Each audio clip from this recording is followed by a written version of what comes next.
your true, authentic self in every relationship, in every situation, but especially in romantic relationships. Peace, chosen ones. Happy Owl Wisdom Wednesday. This is the Mystic Owl speaking, and I hope you all are doing well. And today I want to speak about being your true authentic self in romantic relationships. And this is something that I had to learn and go through and grow through personally, because depending on the space and the person, the situation, we all have different modes of character that we get into, different personalities, different language when we get around certain people, so to speak. Like the way I speak to my father is not the same way I speak to my first cousins or my best friends. This is totally different language, different body language. Everything is different because my father is my elder. My cousins are my friends. My friends are my friends, so the tone, the language is going to be different. But in romantic relationships, it's so important to just be yourself.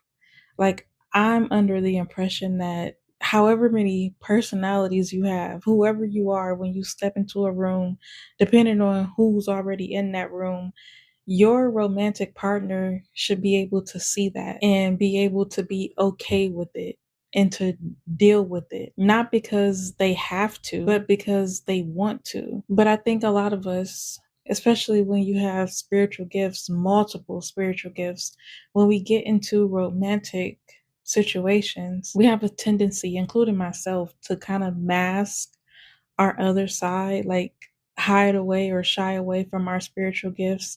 And that's not necessary, because as someone who is learning how to love again, how to trust again, your partner should be able to see and accept and respect all sides of you. There shouldn't have to be any hiding when you have spiritual gifts, even if you have multiple personalities. Like, your person should know that. They should know, you guys should know each other. There's no reason to hide yourself or to mask yourself in your romantic relationship. Your divine partner, and within your divine union, the only person who should know you better than you would be your romantic partner, if this is a true divine union. And it can be scary to open up to people about anything. It doesn't necessarily have to be a romantic situation. It can be a friend, a family member. It can be scary to open up and be vulnerable in general, but I highly advise it in your romantic relationships, because this is how you are going to weed out the good from the bad, depending on what it is and who it is you're looking for. People who resonate with me are interested in a divine union, a spiritual connection, a divine marriage with two people who love each other, who work together, etc. That's the type of energy that I radiate. So if you resonate with me, there's a high probability that you also are looking for that type of person. And in looking for that type of person, just be yourself. That's the best thing you can do, especially when you've healed yourself and you've overcome so much trauma and drama in your life. Being your true authentic self, showing off your spiritual gifts, letting them be known that you have them, the quirky sides of you. If you watch cartoons, anime, play video games, whatever, because being your true authentic self is actually what's going to bring you exactly what you're looking for. You don't have to pretend. You don't have to put a mask on, because if the person likes you for you, then they just like you for you. I think that was it. The moment you decide to be your true authentic self within your romantic connections is the moment you get closer and closer to your divine partner and your divine union. Because some of us have really highly skilled and detailed spiritual gifts, and we don't talk about it with anyone. Not just anyone. We don't talk about it with anyone at all. But your romantic partner, 9 times out of 10, they might have those exact same spiritual gifts, and they don't talk about it with anyone either.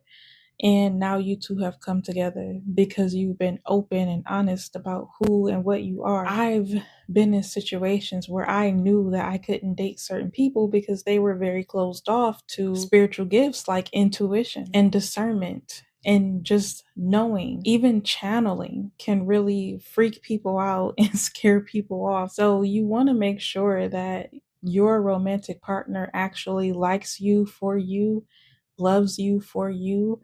And the most important part to me is not being afraid of spiritual gifts, because most of us have them and most of them are just lying dormant or they've been neglected. Because I've seen people shy away from spiritual men, spiritual women, because they have the gift of knowing, which is really the gift of discernment. And a lot of people shy away from them because they don't want to be found out.